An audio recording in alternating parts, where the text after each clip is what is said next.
Epstein invested $40 million in Valor Ventures, which is a firm co-founded by Peter Thiel, the PayPal billionaire transhumanist who everyone is, realizing doesn't have the best ideas for humanity, who funds longevity research and liberal eugenics, literally via embryo section startups like companies like Orchid. And as of June of 2025, that stake had ballooned to 170 million, which was the largest asset in Epstein's estate. And Peter Thiel's orbit has only gotten bigger. But what is Lex Wexner doing today? You think Lex Wexner has stopped making money?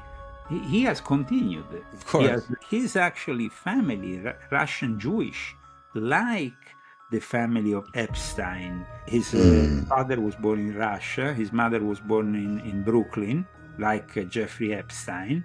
Right. And that's what really my books brings out, that no other research on Jeffrey Epstein, a family business.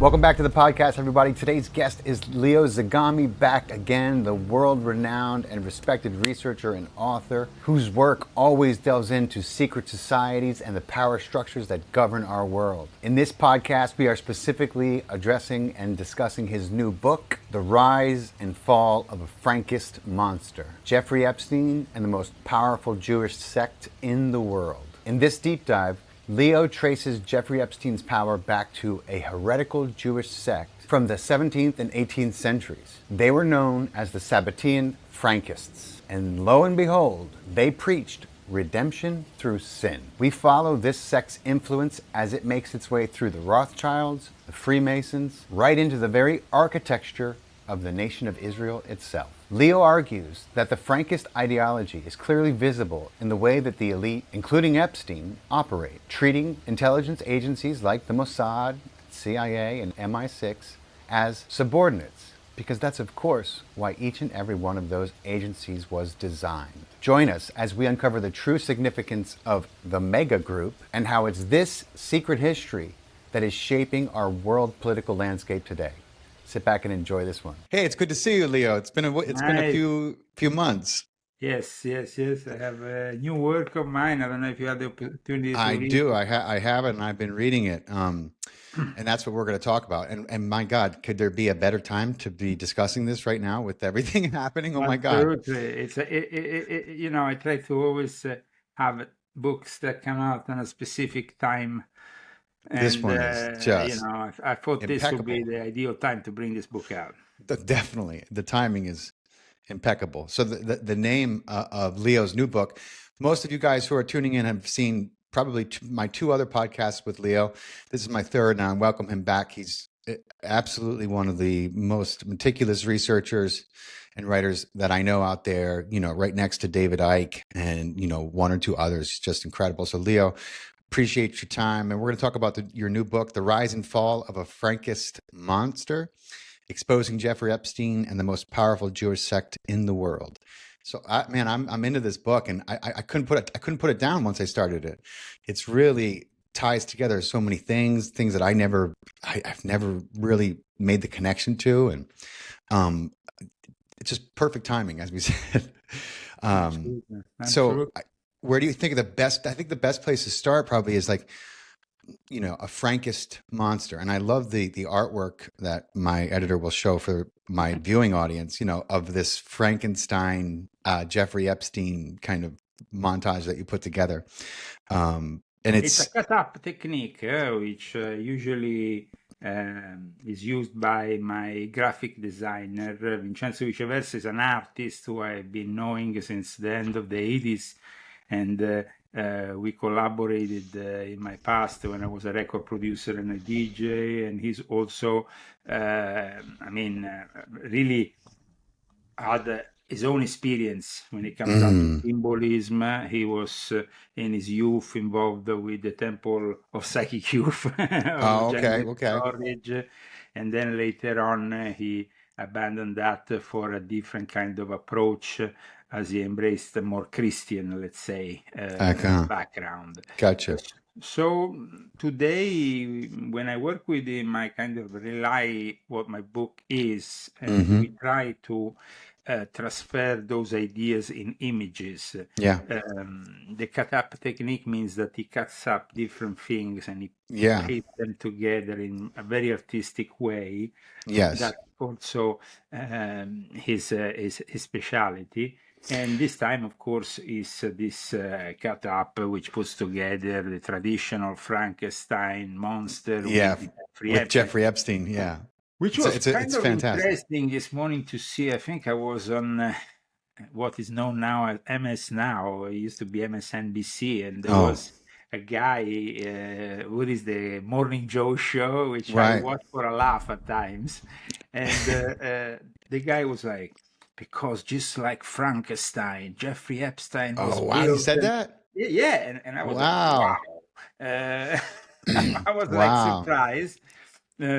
Because at the end of the day, this is not really a political issue. It's something that, of course, America wants to know more about, but probably even now, with the eventual disclosure we hope we will have, it's going to always be partial, Of like course. I stated in the introduction, because you're never going to see the No. videos that compromise powerful people or any other kind of compromising material. Of course, maybe there will be some. Yeah, there'll be some leaks and some tit for tats that they manage to score on each other. But for the most part, we're going to get a big old redacted mess of documents, which, you know, And they're with this book, as you know, I really dig deeper than that. Yes. Because, you know, regardless of the of Jeffrey Epstein and, of course, Ghislaine Maxwell and his milieu of people, as they are portrayed today for years by the media, who has done a bunch of articles, documentaries, and whatnot. So, I mean, adding something to all this will be very difficult, you might think, but they never really touched on the ancestry of these people or their No, they real don't. background. Which connects them to this one big club, and That's right. and we are not in it. As I wrote, citing, of course, a famous. Who said that? George Carlin. Yeah. Yes.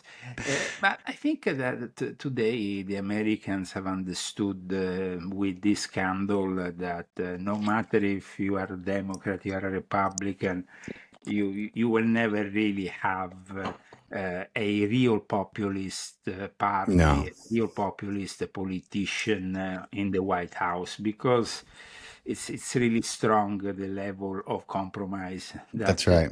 you It's have to embrace enormous. that kind of situation. I say to people, if you want to understand the level of compromise, look at a picture of Kash Patel before he was sworn in, or before they did whatever they did to him, and then look at a picture of him afterwards. Look at his eyes. You know, he's like, he looks like a deer caught in headlights. He can't, like, he didn't walk around like that before. There's all kinds of footage of him, and he was like very cool, relaxed, you know, openly stated, you know, targeting the deep state, and, you know, had a lot of things to say about a lot of people. Same can be said about Dan Bongino. I mean, he was one of my favorites. Oh, Dan Bongino is another one. Yeah. When I drive with my car around, I put his radio show Yeah. on.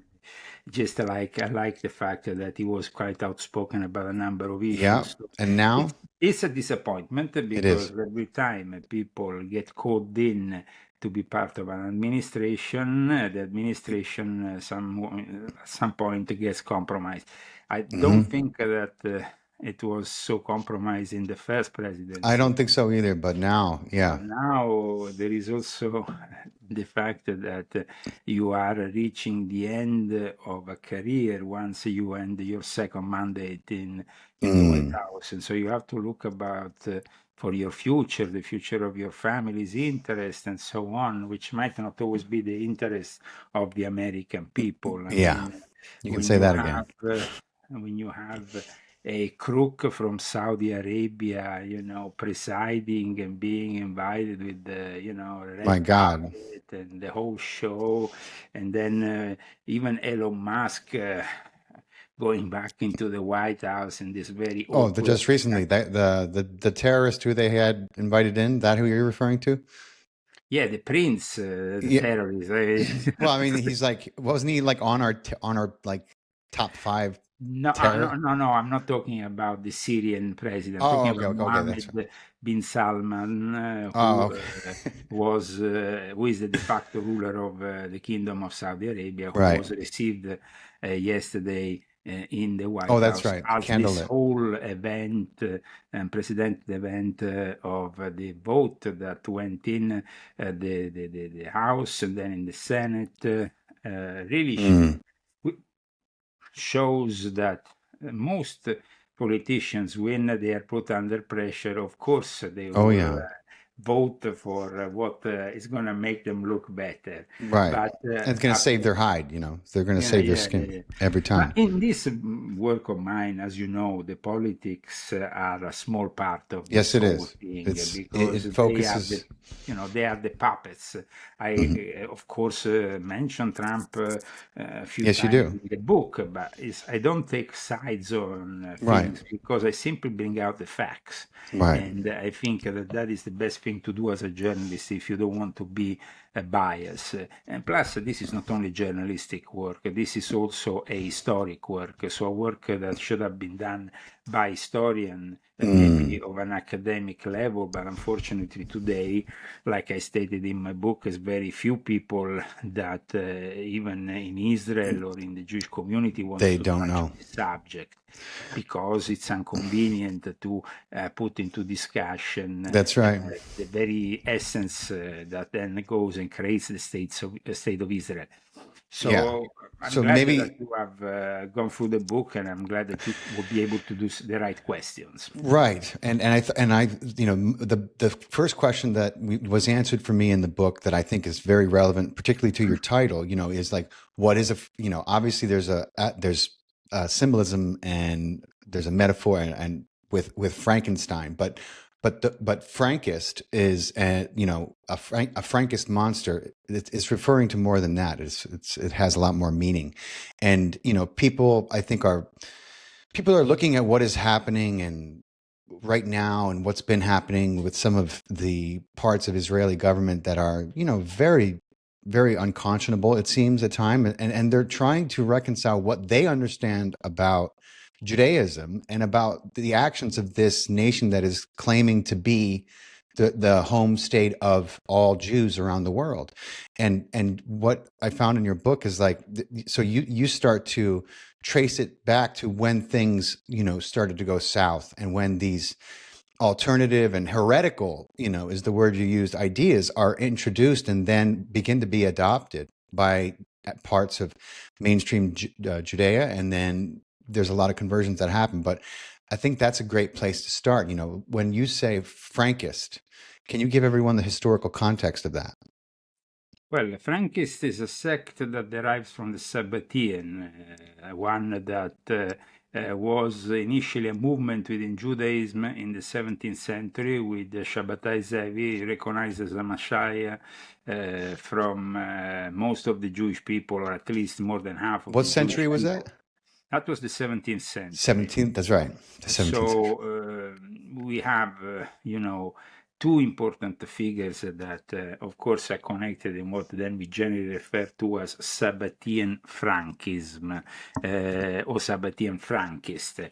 The Sabbatean-Frankists are, of course, like I said, a product of a prior religious movement that was then forced into becoming a sect once their leader converted to Islam, which didn't make any sense for the Right. majority of Jews.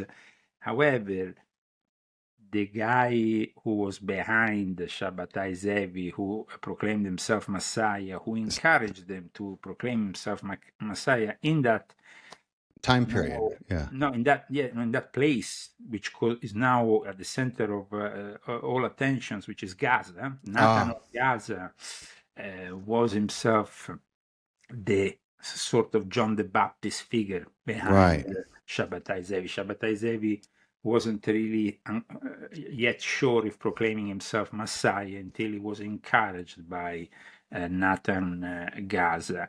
And at that point, Sabbatai Zevi is somebody who proclaims himself to be the Messiah, but then soon after he ends up converting to Islam, because otherwise he will be beheaded by Right. the Ottoman Sultan. So That's right. all this comes from, of course, the big interest that in that time period there was for both topics, the Messiah topic as well as the Talmud and the Kabbalah, viewed in the light of the Lurianic Kabbalah of Isaac Luria. So there was a lot of interest within the Jewish society, since there was this deep interest. Then there was, of course, the Zohar became the book that kick-started this interest. What was it called? The Zohar? The Zohar, the Zohar, the How do you Zohar, spell that? How do you spell that? the Zohar, Zohar, Oh, the Zohar. Okay, just making sure. and Yeah. the book of splendor, of radiance. It's a book that was allegedly maybe written based on the teachings of a certain Simeon ben Yochai, but it was made known by a guy called Moses de Leon. We're talking about here the 13th century, more or less. Oh, okay. So a few centuries before the Sabbateans came around, there was this Zohar. The Zohar then introduced a series of themes, of subjects that, according to Gershon Scholem, which, as you know, I cite a lot in my book, because he was a great expert on the Sabbatean-Frankist, and one of the few academics who really dedicated years of his life in exposing this missing link in Jewish history. And of course, the Zohar was also part of Kabbalah, and Gershon Scholem was a great scholar when it came down to Kabbalah. So there was a linguistic fusion, let's say, between Babylonian Talmud and the Targum Onkelos, which and at the same time, which is the primary Jewish Aramaic that is used in the Torah. Right. However, That was when the Babylonian Talmud started to fuse with the traditional Torah, or at least what was the traditional Torah back then, right? Yes, because the traditional Torah consists in 5 books, which we are calling as Christians the Pentateuch in the Old Testament. Right. Now, what happens is that the actual, then you have the oral Torah, which is another element, which is more kind of interpretative. With the Sabbateans, things get a little bit messy, though, because Sabbatai Zevi introduces a range of really, tendency for heretical rituals, ritually fostered, and overstepping of established religious laws, which is in reality known as antinomian. And then you have this strong Kabbalistic influence that starts to utilize, of course, the Kabbalistic terminology in the writings of Nathan of Gaza, but the interpretation becomes somehow, even if there is still a strong emphasis on the messianic or redeemer tradition, it becomes, it shows emphasis on the dark and demonic powers. That's right. That's what I was going to ask. These concepts. The clipot. Right. Clipot, But like, so when people are trying to understand this, what I want to make sure they're clear about is like, so this was the first time that the introduction of things that were obviously logically nonsensical, but he was presenting them as a way to manifest divinity, like, so like, Okay, so first of all, we have to understand this. There is a trio of false messiahs that comes along and changes forever the course of Judaism. It starts with Sabbatai Zevi. Then at the end of the 17th century, it manifests in what we have with Baruch Russo. And then we have 100 years after the birth of Sabbatai Zevi, the birth of his heir, who claims to be his reincarnation, which is Jacob Frank. Oh, They are Jacob not Frank. That's related. right. Jacob Frank. They are not related in reality. Right. He claims to be the reincarnation of him. Because the reincarnation element is accepted by certain Orthodox, Right. by what now we call Orthodox, but in reality, there is only one form of Judaism, because, if you now go into Judaism, it's like going into a supermarket in which you can shop this or this other option. In reality, Moses offered one view, Right. which then it's relayed in the Pentateuch, which is the 10 Commandments and 615 laws that need to be practiced in order to be a Jew that is in somehow coherent with his tradition. Now, today, unfortunately, that doesn't happen, and that's why my book starts with this decadence of the Jewish faith, which becomes also the decadence of the Jewish people. It becomes also the decadence of the ethics and morals that make today possible for pedophiles to That's right. to be covered and to practice impunely this terrible thing, like Jeffrey Epstein. There is many other Jeffrey Epstein, to tell you the truth, in Israel. But of course, Jeffrey Epstein was somebody at a worldwide level who was working with the elite of the Sabbatean-Frankist. The Sabbatean-Frankist elite is the one that, thanks to Jacob Frank, so historically, just so your audience can understand a little bit, Sabbatai Zevi becomes relevant for the Islamic world, the Ottoman Empire. Then his successor, Baruch Russo, becomes relevant for the Dönmeh, who were those Jews who converted to Islam but continued to practice this heretical form of Judaism. Right. And then on top of that, you have Jacob Frank, who comes along. He was originally born in Podolia, actually in present-day Ukraine, and he arrives from there in Thessaloniki, which had become the hot spot. Now, Thessaloniki today is called Thessaloniki. It used to be called, it had a different name, Thessalonica, and it was part of the Ottoman Empire. Today it's part of Greece.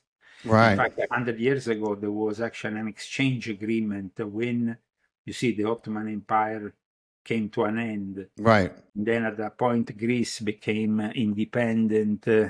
It was, of course, then they were sent back to Turkey, this Dönmeh. Some of them stayed in Greece. Some of them, like I explained in my book, went back. Most of them integrated, and the Dönmeh culture became much more irrelevant and secretive, though. Instead, the Sabbatean-Frankist culture, which spread through Eastern and Central Europe, that became very influential, especially because it went and influenced the birthplaces of what we know as the Hasidic faith, one of the most important branches of Orthodox Judaism, the Yiddish language-speaking people, the Ashkenazi in particular, who then will be, of course, part of a mass immigration towards also the United States. So the Sabbatean-Frankists are those Frankists who have embraced Sabbateanism. But Jacob Frank, on the contrary of Sabbatai Zevi, he converted also to Islam at one point, briefly. That is not really well known, and most people tend to ignore that. But he focused on the Catholic faith, bringing to conversion 20,000 Jews. Together with his family, he was involved with a relative of his known as Moses Dobruska, and later as Thomas Schoenfield Baron, in the very foundation of the Asiatic Brethren. And that is really a very important element in our story, because the Asiatic Brethren become one of the most influential, the Asiatic Brethren, right? The Asiatic Brethren, or the Asiatic Bruder, as they were called in German, become one of the most influential groups, let's say, within the Western initiatic system. So with the Sabbatai Zevi, we start this deviants from Judaism, breaking all the laws of Judaism, practicing things that are deliberately ridiculous for a normal Jew. I mean, eating pork in consecrated holy days of Judaism, or indulging in orgies, wife swapping. But most of all, if we have to take it in an esoteric context, as I know your views and your audience are based mostly on that kind of emphasis, I would say that the dark and demonic powers that are ingrained in every man's constitution and oppose each act of salvation were at the basis of these practices. So the clipotic powers. Now, the clipot is something, I don't know if you ever... What's it called again? The clipot. How do you spell that? I'm trying to hear the word. It's tough with your accent. Yes, is something that you will find also in the teachings, for example, of Kenneth Grant, emphasizes the importance of this darker aspect, let's say, of the Kabbalah. Clipot is spelled Q-L-I-P-P-O-T-H. Oh, wow. Okay. And the clipot in Night Side of Eden, Kenneth Grant, who used to be secretary of Aleister Crowley and stuff, he explored the tunnels of Set, pathways corresponding to the clipotic trees. The clipot were this dark shell. I mean, we can consider them precursors of the demons. Right. So, I mean, and then then you get into like, oh, that's what they were called, the synagogue of Satan. But then it seems like, well, when that was said, it was a long time ago, but you see, there is then a problem here that I tend, in fact, to underline during the course of the book, because this is not an anti-Semitic book. In fact, no, it's not. It received the praises of the Siddiq people in the Siddiq community, even people from religious Zionism who felt betrayed by the whole thing in the last few years, who said, Leo, you have been very respectful of our tradition, and you have never really done anything that can be deemed as anti-Semitic. Because you actually, for example, debunk the conspiracies that are today very current, like the Khazarian Mafia, which is based on complete rubbish, which I dedicate a whole chapter to, as well as the fact that I explained that is a little bit like the Catholics. I can't say that all Catholics of course, are, corrupt, but I can definitely, like I did in my books, yes, you did. Jesuits, critique those progressive forces that are now taking hostage the Catholic Church. I mean, I can't generalize. So it's not and also there is a difference between the race and the ideology of the religion that takes that. Absolutely. Because otherwise we become racist. And that is the very essence of the word racist. Yeah, and so, as a researcher as well read as you, and because I can't think of another people who have an ethnicity that doubles as a religion, and I'm wondering.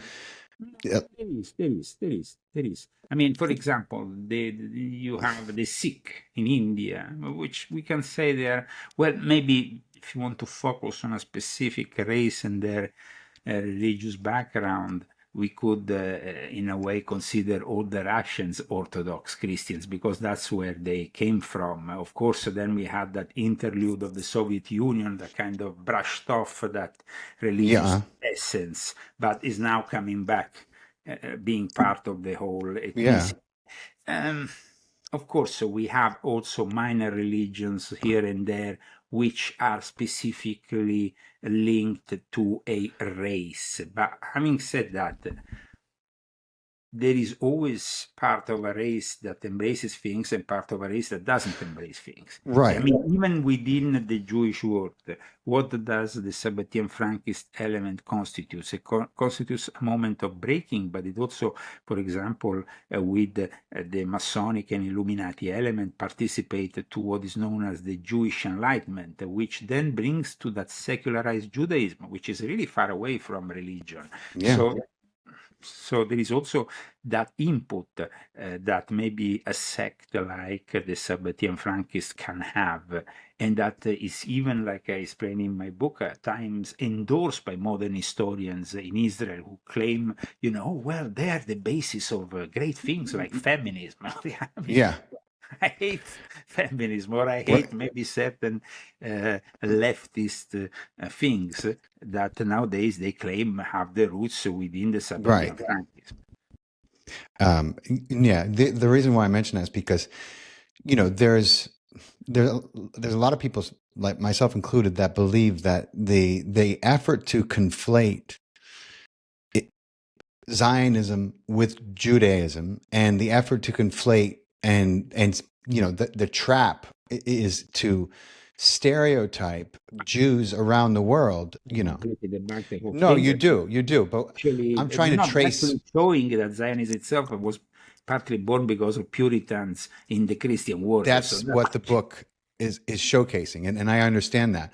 What I'm trying to figure out is, do you think that this trap that has been set, I think, to that baits people into stereotyping all Jews around the world, half of which are secular anyway, with Zionism and the actions of Israel? Do you think that was done deliberately by, like, let's say, the Rothschilds, in order to protect their interests and also be able to scream, well, you're just racist, you're an anti-Semite? Who are the Rothschilds? I mean, in my book, the Rothschilds are well defined. They are part of the Sabbatean-Frankist cult. Right. Frankists in particular, with Jacob Frank, entered in Frankfurt and were at the center of the attention of the future banking establishment, including the Rothschild. The Rothschild themselves were protagonists in various parts of Europe, which had somehow given in to the Sabbatean-Frankist heresy, and they were very much endorsing. If we want to go even deeper, we can say that the Rothschild, some of the Rothschild, not all of them, but they were directly involved even with the lodges of the Asiatic Brethren in their financing, including the one in Frankfurt. So and then we have Jacob Frank, that at the end of his life, Jacob Frank, yeah. moves outside of Frankfurt in Offenbach, in the greater metropolitan area of Frankfurt, and then creates a court, almost, like he was nobilitated, he was an aristocrat at that point, and he was treated as such, and he had a whole castle where he was receiving all these very powerful people. Wow. So the actual thing that you are telling me, the Rothschild.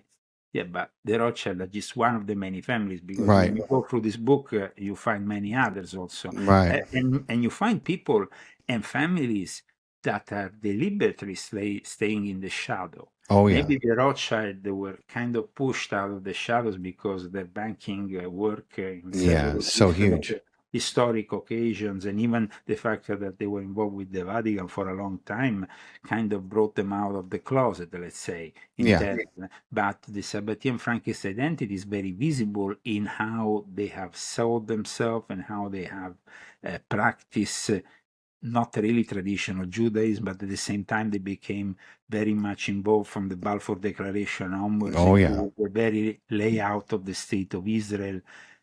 But I repeat, it's one family. Here we're talking about a whole bunch of people who are the ones. One big club. One big club that goes and finances people like Jeffrey Epstein, in the rise of Jeffrey Epstein, and also in Ghislaine Maxwell's rise.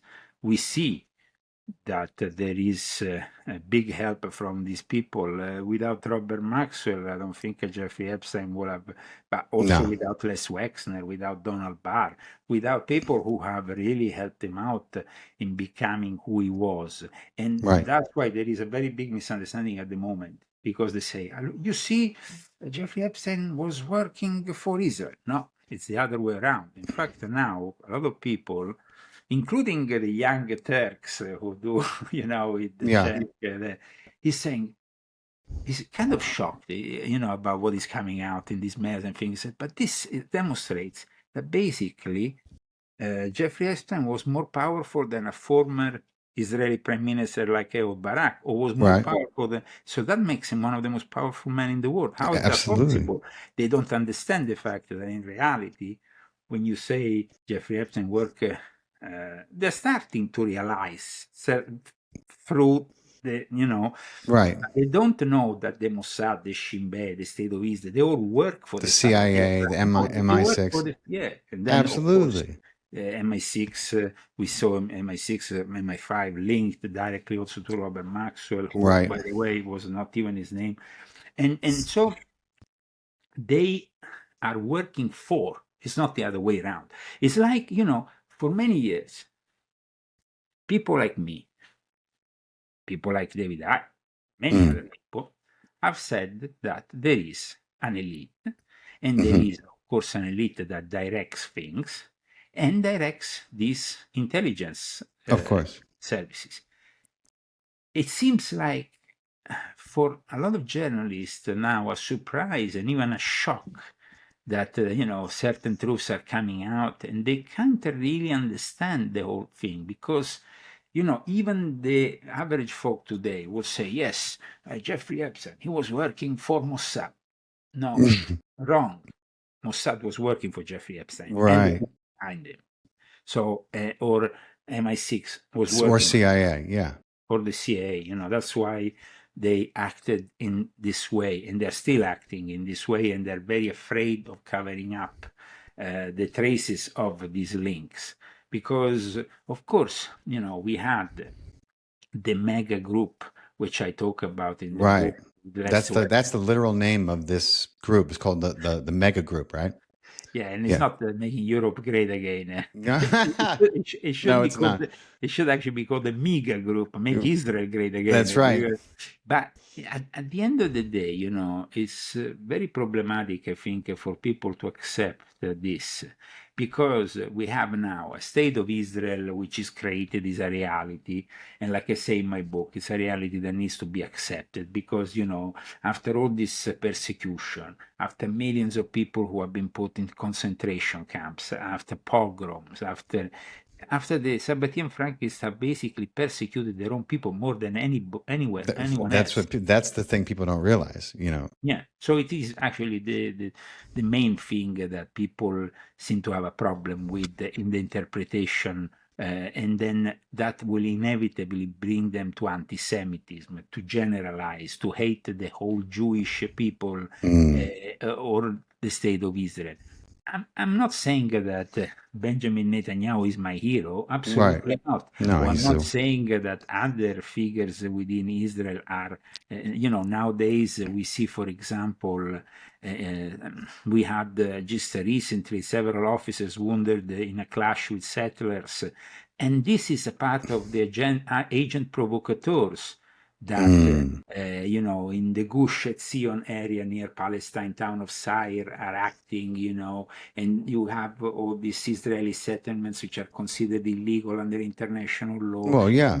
And it's, of course, all used in an instrumental way by the Sabbatean-Frankists. Right. So it's... What's their end game? Because they're obviously still using it. They're still pushing it. They're still technically breaking international law. They're still stealing land. We see videos on social media daily of settlers. The problem is that most of these settlers, they are brainwashed and manipulated, just like any other person in this planet who is pushed to do things that they might think they are of their own making and of their own interest, but it's a reality. And they have the IDF to guard them, and make sure that they are not harmed. But having said that, once you obviously start saying these things, there will be inevitably somebody who will say, you see, it's the Jews, you see, it's Israel. And that is the thing that the Sabbatean-Frankists actually want. That's what I was getting to. You see that they have always operated like that, even before the Holocaust. Even before the Holocaust. Yeah. And they operated like this in Russia. Mm-hmm. And every time they have operated so they could, and even Theodor Herzl, the very founder of Zionism, Theodor Herzl, claimed that there should be an instrumental use of anti-Semitism, which is like... Yeah. I mean, it's very difficult. But once you prove these things, I must say, the Jewish people in Israel, and actually outside also of Israel, who follow my work, Yeah. they are telling me, Leo, well, you are right. You are right. So it's like, you are right, because even, I cite also in my book a guy called Rabbi Marvin Antelman. And I cite also a late friend of mine called Barry Kamish. Barry Kamish was a little bit less of a religious Zionist, but Rabbi Antelman was a religious Zionist. A religious Zionist kind of were tricked into supporting this whole thing, because it's almost like Zionists came around as a project within the Masonic English Church of England establishment. Everybody was kind of following also British Israelism, which was this great lie that was pushed from the times of Oliver Cromwell, in order to also get the elite in Great Britain, in the United Kingdom, to believe that they were especially linked with Israel. So they had a special link. Right. And so when the mandatory Palestine, when you have the English who were actually ruling, the British were ruling that area after the Ottoman Empire was forced to crumble. Right. And forced to crumble by who? If we go and study volume 10 of my Confessions, then you see that all that Masonic Dönmeh establishment within the Ottoman Empire that in the end cracked the Ottoman Empire, which I mentioned also in this book when I talk about the Young Turks, for example, in particular. Right. It was like to facilitate France and England and Great Britain to take basically the whole Middle East. And then, of course, we see Saudi Arabia, the Wahhabi, as another religious product of this whole thing, the Salafi, the fundamentalism. So here is not really restricted to one religion, the damage that even these Jewish messiahs had, because inevitably, once you, like Jacob Frank and Moses Dobrusk in particular, which becomes Thomas Schoenfeld, introduce these teachings within the lodges of Freemasonry and the Illuminati, Right. then it becomes a much larger thing, because there is an integration of both esoteric as well as practical alchemy, but then it becomes also an integration like of, for example, with the philosophie sociale, of the social philosophy, of modernization, of politics, of things that have actually to do with the real world. Right. So we find in Frankism a tendency to reinforce military customs. We have an application of hierarchical structures. We have Of the what structures? Hierarchical. So it's the like hierarchical. the hierarchy. You have an autocratic leader as the head of the organization. Yeah.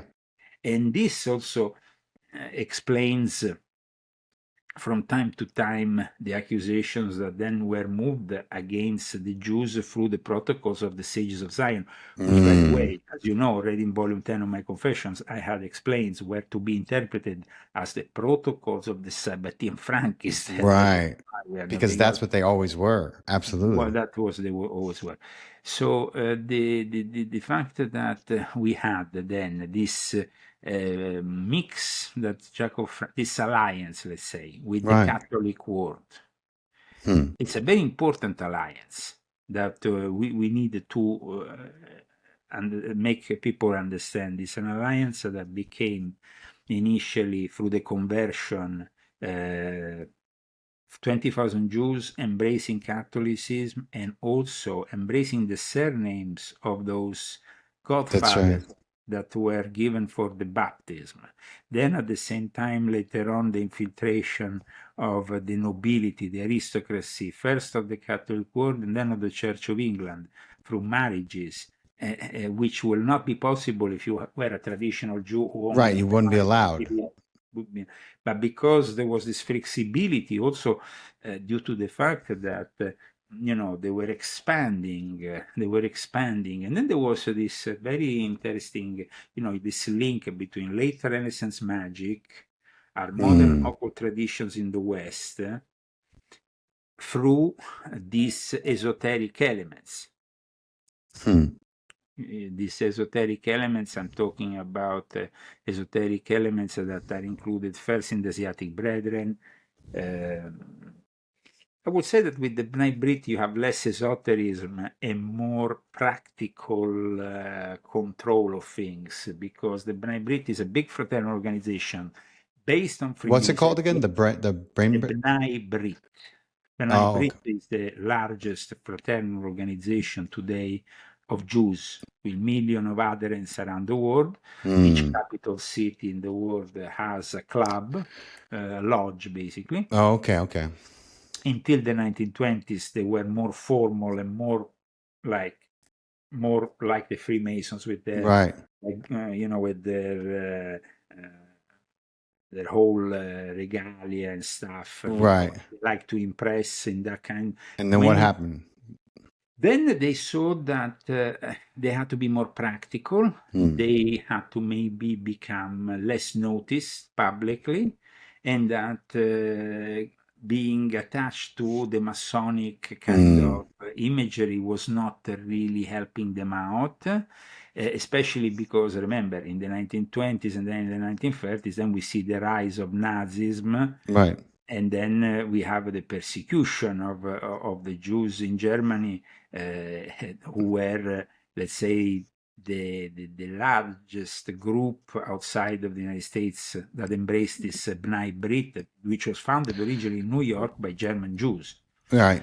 So the B'nai Brit was and is today a paramasonic organization. They still have probably their own secret rituals and whatever, but they tend to become more and more close to the think tank or the club, like the Lions or the Rotary, than the traditional, more esoteric forms of Freemasonry, because that trend kind of went, it was absorbed by the elite and was kept within closer groups, insider groups within the B'nai Brit. Right. That is where we find a lot of people also involved with the rise of Donald Trump. Yeah. Oh, yeah. Do you think that, would you make a case based on your research that it was actually the Sabbatean-Franks, or at least that sect that funded and allowed for the rise of Nazism? That is something that in my book becomes very obvious when we talk about the agreement, that the transfer agreement, the Haavara agreement, yes, that was put in place between the Zionists and the Nazis, yes, in a pivotal moment in history, after the election of Adolf Hitler. The B'nai Brit, which at the time already had, let's say, control of the whole banking system on behalf of the Sabbatean-Frankist, could have opposed the whole thing, but in reality they made a deal which is still to this day very difficult to understand even for Jewish people. Of course. I took a book that was published in the early 80s, in 1984, called The Transfer Agreement by Edwin Black, to really start bringing out in the open a matter that was considered somehow shameless, even for the Jews themselves. But that is also the whole thing connecting to the very birth of the Shoah, because then, of the what? The Holocaust, as it's called, the Shoah originally, that's how it should be called. Then, the Holocaust is also another term that Unterman was very specific, the burning offering. Okay. It's almost like a human sacrifice, that you are implying. So, in reality, the burning offering is not a term that should be used even for the Holocaust. It should simply be, because the word Holocaust in ancient Greek means burnt offering. Right.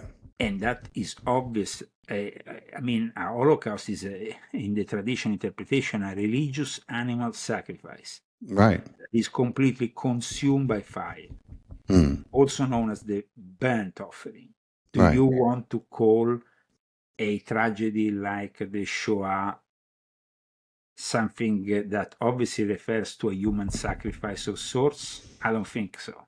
No. But because of the ignorance of the majority of people, yes, let's call it the Holocaust. Let's be open Well, about it. and it worked for what they were going for anyway. You know, they were trying to leverage all of Palestine, and they needed, you know, as much as they could thrust upon the world to justify that. You know, It's always, we go back to the transfer agreement. Like I explained in my book, still, even after the Balfour Declaration, after they have been for years, actually for centuries at that point, from the very start of the Sabbateans to then the Sabbatean-Frankist, a push towards going back to Israel, the majority of Jewish people will have probably stayed in Germany or in Right. their own countries They because was- they didn't really want to go down to this place Right, that at the to the time desert. seemed very hostile, even Right. in nature. Apart from the fact that they were also the indigenous people of Arab descent there, so you have to deal with also that. Right. That is a problem that has not been, you know, No, obviously resolved they're yet. still dealing with that. Yeah. So I think that we need to understand that if today we have the state of Israel, it's because of all this persecution and also of the fact that at one point in that period, the Jews, when the persecution started after the transfer agreement that led to the Holocaust, the Jews were sent back when they were trying to come here to America, when they were going to That's England. right. They weren't allowed to go anywhere else. Yeah. So what are you going to do now? You're going to persecute the descendants because you send them here and there and everywhere, but you didn't want them in your home, and you want them and you sent them there, and now they are there stuck in a situation that is obviously not peaceful, but by your own creation. So Right. your own governments should be responsible. And those own governments is not the United States of America necessarily, because the United States of America played a very small role still in international politics until the Second World War. Right. So we need to talk about England, Great Britain, the great responsibility of Great Britain, France, Germany, Europe, basically, in essence, and Russia. Yeah. But these countries will never, acknowledge that the Sabbatean-Frankist led them to do something like that. They created a monster. Yeah. Like I said, the Shoah, which I prefer as a term because the Shoah means catastrophe. Mm-hmm. It's a much better term than Holocaust. Right. No? Yeah. Seems, for me, at least.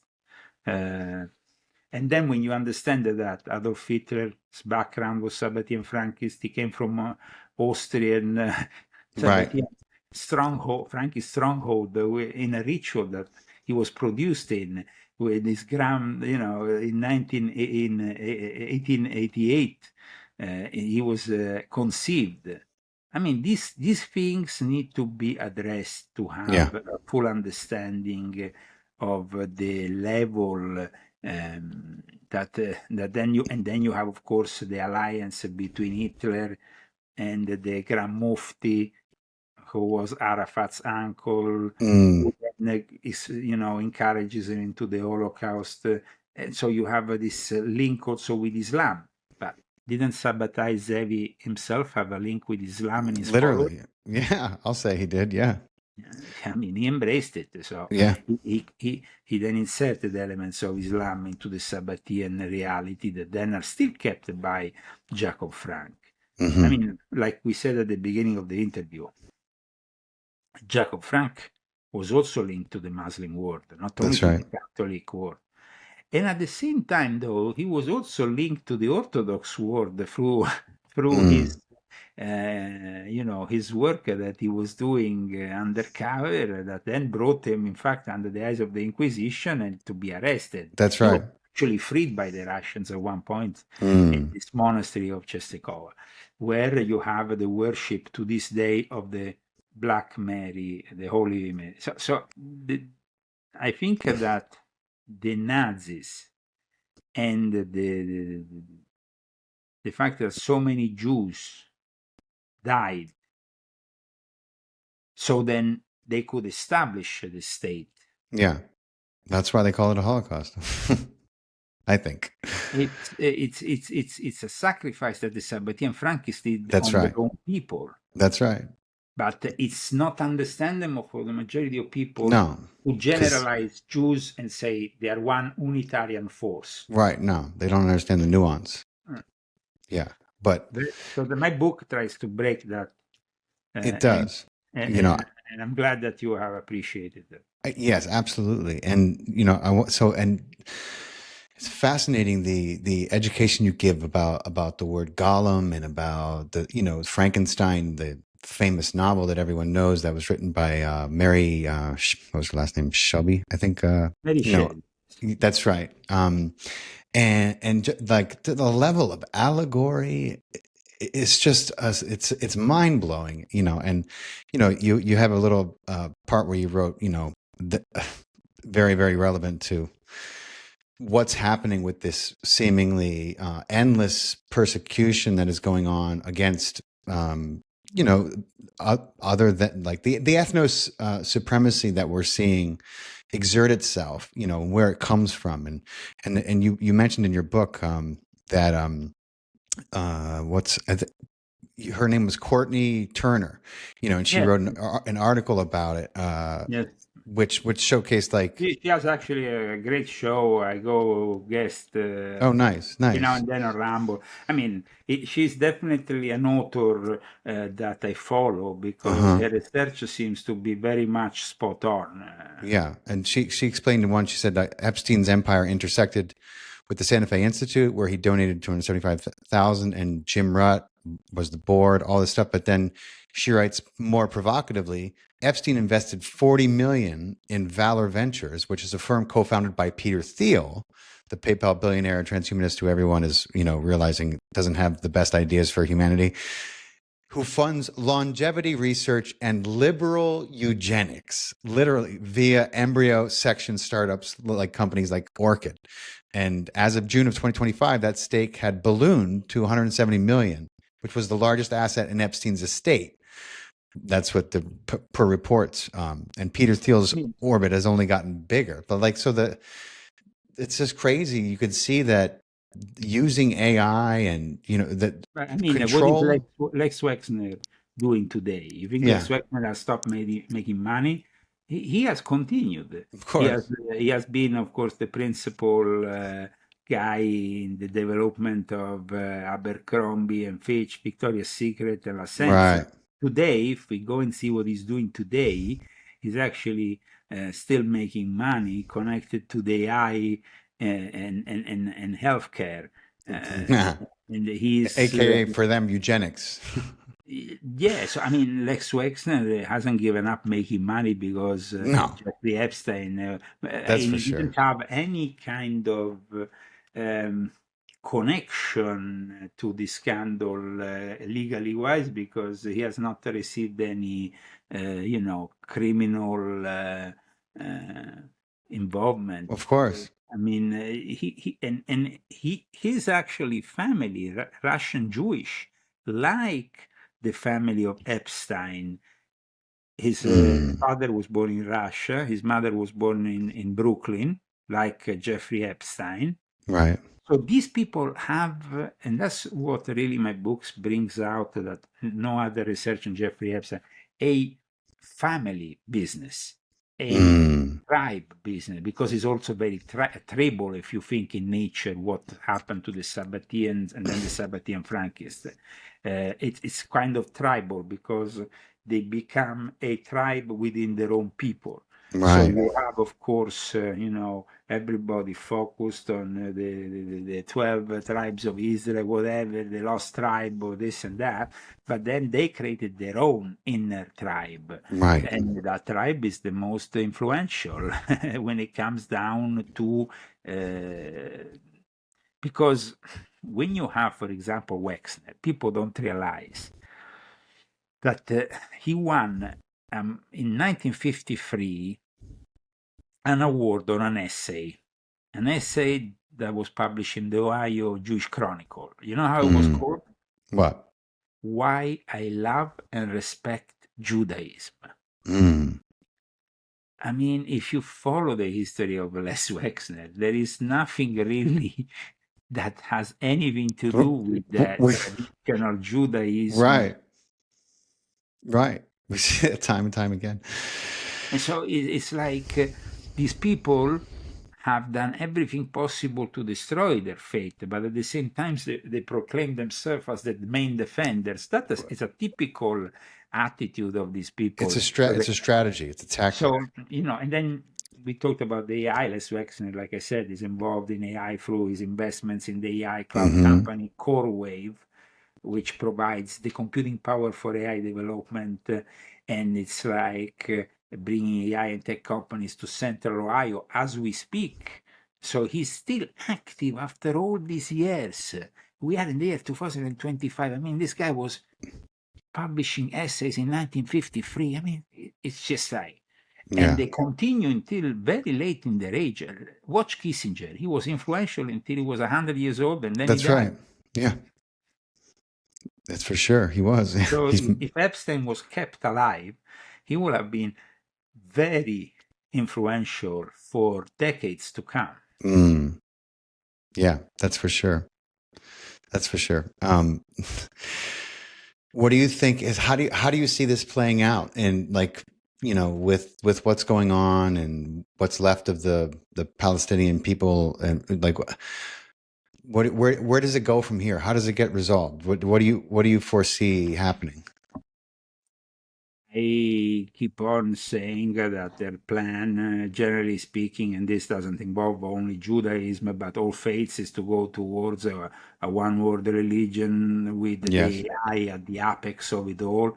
So also a relentless belief that science is the solution of all problems in this, the Lexley Wexner of the situation, the other people who have created the mega group will continue being the elite of, let's say, the B'nai Brit, like the Illuminati were the elite of Freemasonry. Right. And that also, when you said that Frankenstein has many meanings, including one connected directly to the fact that Dr. Frankenstein himself is depicted as going to school in Ingolstadt, where they founded the Illuminati. So there's a pretty clear and direct the little St. James Island becomes a tourist attraction. Wow. And a tourist is actually, they painted in white the temple on top of the island. Yeah. To almost purify it from, the impurity of Jeffrey Epstein, which will never be, they should bring, I don't know, 100 exorcists there and bless the whole place over again. But in my view, where we are heading is that they will try to brush off this thing as soon as they can. In the meantime, they will expose just small parts of it, like we stated at the beginning, cherry picking what they want to expose for their own benefit, of course, because it's not political gain, sure, yeah. And so if they want to if they want to throw somebody under the bus, this is the right time to do it, including Trump himself. Of course, yeah. Trump himself, of course, is going towards then the end of his political career, and the only thing that is left in his political career will have been to leave a better legacy of himself, something that I'm sad to say he might not be able to do. I don't see it happening. still hope. When he first got elected, I really thought that he might be able to make a difference, but it seems like he's just been so compromised. He's fallen right in line, But the compromise comes from a system which is completely compromised, like I describe in my book from the very start. So it's not like we can, I mean, who you gonna have to save the day when politics is about money? That's right. That's exactly right. Nobody. It's And impossible. in the mind of the religious Zionists, who are now starting to realize that even their position is not so. Yeah. They had a rabbi who was called Rabbi Koch, who was a very important figure when it comes to the Balfour Declaration. He was the first chief rabbi of the Palestine Mandate. Was at the time the British control before they, of course, founded Israel. But he viewed war as a potential catalyst for redemption. Yeah. So they don't care about necessarily all the mess that is being created, because they see it as facilitating the Jewish return to Zion and advancing the divine plan for They're all about it. renewal. And that is also embraced by the so-called Christian Zionists. Hugely. And conflicts like World War I, and the struggles of the early Zionists are seen almost as a part of an historical process that it leads to the beginning of the flowering of a redemption. It's almost like going back to the very basis of Sabbatean-Frankism, redemption through sin. Redemption through doing something really wrong. That's those sparkles of light that they claim will come out of it. Poison pill. It is definitely a incredible time we are living in. Yeah, that's for sure. And I hope that with our show we have somehow brought some. We have cleared this matter. And if you want to clear it further, of course, I advise you to go and purchase the book and read it and study it like you did. If you pick this book up, you won't be able to put it down. It's really easy to. It's surprisingly easy to read. The information is very, very fluent. It's not like Whitney Webb's book, which is just like so much information with like. It's an easy read, and that's what I'm saying. And Leo, I try to make it easy. You did a great job. I try to read Whitney Webb's books, and I'm like, my God, my brain starts to hurt. But your books they're just easy to read. They flow. I started, as you know, publishing books a long time ago. That's right. I realized that initially I might have been a little bit difficult to digest, because I was kind of like so eager to bring out all this information and really, throw a bunch of things to the reader in a way that at times my books, the initial ones, functions more as manuals than as actual books. This one is part of it's not the Confessions. It's a new path. Also in my literary work, which it wants to bring the reader to be acquainted with very complex matters, but in a still digestible way. In a historically vetted and accurate and digestible way, and that's what you did. And as someone who has read a bunch of the what do you call them? Different editions of Confessions of an Illuminati. And reading this book, you've gotten better and better with your writing, and it's always a pleasure to have you on my show. So the name of just so everyone, if you're just catching Leo for the first time, you got to go back and listen to our other two podcasts, because they're one is more mind blowing than the next, and his books are incredible. Confessions of an Illuminati has a whole series. How many books total was there? Confessions of an Illuminati is 12 books, 12 volumes, which are almost like an encyclopedia of everything that you ever wanted to know about. The history of everything. These powers at work in the upper echelons of our society that we commonly refer to as the Illuminati. And it starts from volume 1 all the way to volume 12, where you have the apex of it with the Jesuits. Along the way, there is also, of course, mentions about the Sabbatean-Frankist, like in volume 7 or in Right. other volume Secret volume 4. societies are covered. Yeah, and also some links so that there might be the Sabbatean side with the jazz and so. Mhm. But I wanted to, of course, in this new literary journey, focus on one thing at a time in this case, and also at a less personal level, because yes, I have the experiences which I refer in a minimal kind of way during the course of the book directly with the Sabbatean-Frankist, especially in Russia, of all places. But having said that, it's less personal than the confessions. Right. And for that reason, I think now I'm gonna probably move to write another book Yeah. with a totally different topic, Mm-hmm. but still, like you said, trying to refer to consistent facts, sources that are credible, but at the same time not making it too academic that Yeah, there too is no dense, too. hope. Can't. But having said that, if you go into at the end of the book and you are an academic, you can go through hundreds of Oh yeah. footnotes, citations, and stuff that will bring you to then Right. more studies that you can personally conduct. Because I could have made this book, 1,000 pages like Of this, course. but then who's gonna get? I No, mean, no, we exactly. You know, we are you in want a to be able world to. where it's really increasingly difficult for us writers to really write books. And you know that my books have always been very big, very Right. substantial.